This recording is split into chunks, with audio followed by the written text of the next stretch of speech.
जय श्री कृष्ण। गायत्रीबेन शास्त्री चैनल पे आप सभी का स्वागत है। अभिनंदन। मैं फिर से लेकर आई हूँ एक छोटा सा उपाय। छोटा सा उपाय है छोटे छोटे बच्चों के लिए और बड़े लोगों के लिए भी हो सकता है। ये सब जगह काम करता है, लेकिन खास करके छोटे बच्चे के लिए, क्योंकि मैंने देखा है छोटे छोटे बच्चे जो हमारे घर में रहते हैं, कभी नींद में सोए हैं, झूले में सोए हैं, कहीं बेड पे सोए हैं, अचानक से घबरा कर चीख कर उठ जाते हैं नींद से।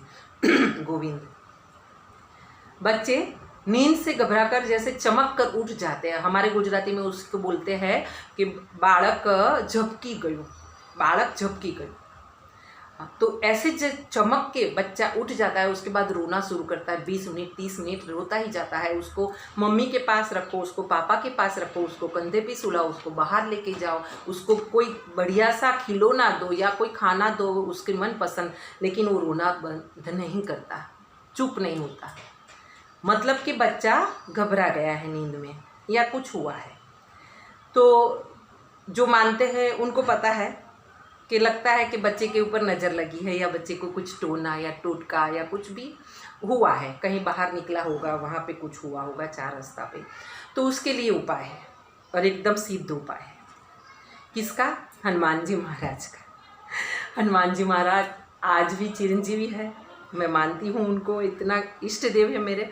और मैं जानती हूँ हनुमान जी महाराज का नाम लेने से सभी आदिवादी उपाधि सब भाग जाते हैं। तो फिर क्या करना है? जो स्वयंभू मंदिर हो तो बहुत बढ़िया, हनुमान जी का। नहीं हो तो कोई भी प्राण प्रतिष्ठित मूर्ति की हो, वो हनुमान जी महाराज का मंदिर ले लीजिए, आपके नज़दीक वाला। मेरे यहाँ है कड़ोदरा चौकड़ी पे, कभी आइएगा, क्योंकि मैं उनको मानती हूँ। भगत तो नहीं बोल सकती अपने आप को, लेकिन उनको मानती हूँ, तो मैं आपको बता रही हूँ। कड़ोदरा चौकड़ी पे, बिल्कुल कड़ोदरा चौकड़ी पे इतना भव्य मंदिर है। 11 मुखी है हनुमान जी महाराज, भव्य और स्वयंभू है। उन लोगों ने पहले नीचे खुदाई की, लेकिन महाराज उनकी मूर्ति का अंत नहीं मिला, छोर नहीं मिला।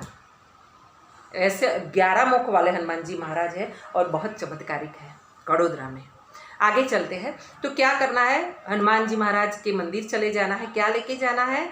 जो आप भोग, धूप, दीप, अगरबत्ती जो भी लगाना चाहे, महाराज जी को दक्षिणा चाहे या भगवान को दक्षिणा देना चाहे, वो तो लेकर जाना है, क्योंकि ये व्यवहार है, ये हमारी दुनियादारी है, वो तो करना ही है। और उसके साथ क्या करना है? काली मिर्च लेके जानी है। काली मिर्च कितनी ले जाइएगा? जितनी आपको लेके जानी हो, लेकिन उसको संभालना जरूरी है। एक बार आप कहीं से भी भगवान के फूल को उठाओ, पूजन का फूल उठाओ, उसको चरणों में से उठाने के बाद कहीं भी रख दोगे तो वो पाप लगता है। उसको संभालना पड़ता है, किसी के पाँव में ना आए, कहीं इधर उधर कचरे में ना जाए। इसलिए जो भी काम करेंगे समझ के करेंगे। काली मिर्च अपनी ज़रूरत के हिसाब से, जैसे बच्चा अपना है, घर में एक बच्चा है तो 2-4 दाने बहुत काफ़ी है काली मिर्च।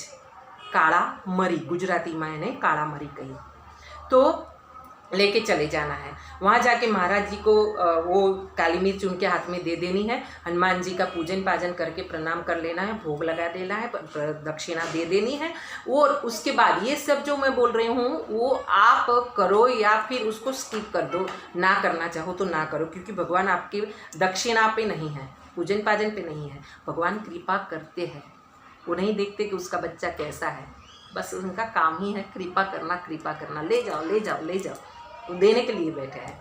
तो महाराज क्या करना है फिर? वो काली मिर्च हनुमान जी महाराज के जो पुजारी है उनके हाथों में दीजिए, उनको समझाइए कि हमारे बच्चे के लिए हमको वो तावीज़ बनाना है, और उसके लिए ये आप जो भगवान का चोला है, सिंदूर का बनाया हुआ रहता है, चोला चढ़ाते हैं भगवान को सिंदूर का, तो वो सिंदूर के चोले को लगाकर थोड़ा लपेट कर, वो चोला में से थोड़ा सिंदूर लेके वो मरी के ऊपर, काली मिर्च के ऊपर लपेट दे और भगवान को छुआ के वो अभिमंत्रित करके फिर आपको वापस करे। उसको संभाल के किसी शुद्ध थैली में या कागज़ में या फिर कुछ डिब्बी या कुछ भी आपका घर से शुद्ध करके लेके जाइए, उसमें ले लीजिए। प्रणाम कीजिए, अपने मन की मनोकामना हनुमान जी को बोल दीजिए कि बाबा, ये हनुमान जी महाराज, हमारे घर पे ये तकलीफ़ है या बच्चे के लिए हम लेके जा रहे हैं, आपका आशीर्वाद बनाए रखना और आप हमारा रक्षा करना, हमारी रक्षा करना, कृपा करना। और वहाँ से फिर आ जाइए। आने के बाद क्या करेंगे आप? आकर के चांदी का छोटा सा ताबीज होता है, मिलता है, वो सोनी के घर से, सुनार के वहाँ से ले आइए दुकान से। उसमें वो जो मरी काली मिर्च है उसमें से जो भी दाने अंदर जाए, 2 दाने जाए, 1 दाना जाए, 3 दाना जाए, जो भी जाए वो अंदर डाल दीजिए। हो सके ऐसे तो हनुमान जी ही काफ़ी है, नहीं तो फिर एक छोटी सी कील आती है, जो छोटी सी, जो हम दीवारों पे दरवाज़ों पे लगाते हैं, थोड़ी सी छोटी सी लोहे की कील हो, उसका भी एक डाल दीजिए अंदर। और उसको फिर कुछ भी एरल या फिर वो कुछ आता है, जैसे मुझे फेविक्विक, ओके, वो लगा के 2 बूंद उसको बंद कर दीजिए ताबीज़ को, और वो काले धागे में पहना दीजिए बच्चे को। हो सके तो काला धागा भी भगवान से छुआ करके ले आइए, हनुमान जी को छुआ करके ले आइए, और फिर वो बच्चे को बांध दीजिए। बच्चे को बांधने के समय हनुमान जी के अपने घर में हनुमान जी है, वहाँ बैठा कर बच्चे को शुद्ध नहला कर पहनाइए, जो भी पहना रहा है वो शुद्ध होकर पहनाए। उसके बाद वहाँ प्रणाम करके बोल दीजिए हमारे बच्चे की रक्षा करिएगा भगवान। और जिस भी इंसान को, बड़े इंसान को भी तकलीफ है तो ऐसे ही तावीज़ पहना दीजिए और प्रणाम करके भगवान को अपनी रक्षा के लिए प्रार्थना कर लीजिए हनुमान जी से।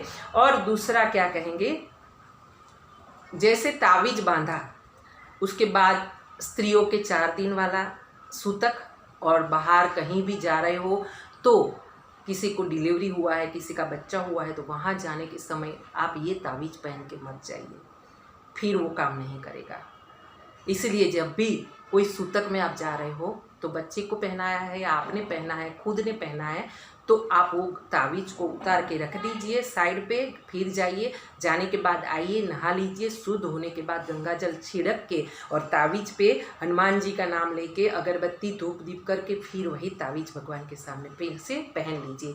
ये नियम होना चाहिए। अगर आप सूतक में पहनकर जाओगे तावीज़ को तो फिर वो असर नहीं करेगा, फिर आपको फिर से करना पड़ेगा।